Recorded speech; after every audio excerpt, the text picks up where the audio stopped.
So let's say that an ALA president or a committee or, I don't know, a really awesome staff member comes to you and says, hey, I have an idea. Right. How do you translate that idea to the mission to evaluate it?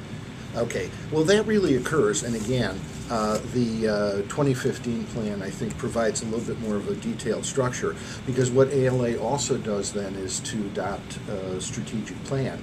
And what that strategic plan does is to take those broad charges I've described and to really focus them more clearly into goal areas. So for instance, in ALA's current plan, goal areas include advocacy, funding and public policy, building the profession, transforming libraries, member engagement, and organizational excellence. And I think you can see in those, it almost goes from the broad through libraries and then into the needs of members within the association.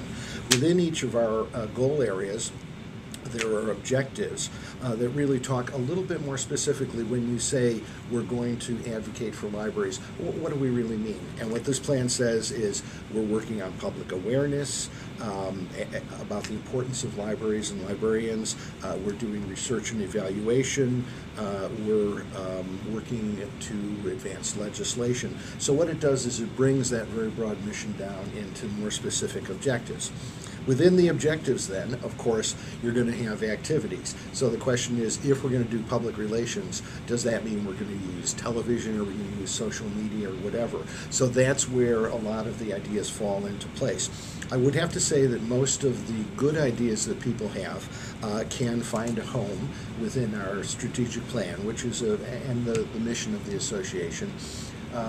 You know, we used to say if somebody wants to build swimming pools, we probably won't be doing that. On the other hand, we have helped libraries to understand the value perhaps of having a cafe in the public library. Now, I would have to also say, because this is one of my favorite soapboxes, that there are people who say that, well, an association can only do a couple things well. And I would say that while there are some things we'd like to say we're doing well, like member engagement, like using new communication tools, like advocacy, the reality is when you look at 60,000 plus librarians, you look at tens of thousands of libraries of all types. You look at 350 million people in this country and what's going on internationally. The reality is ALA has to do a lot of things well.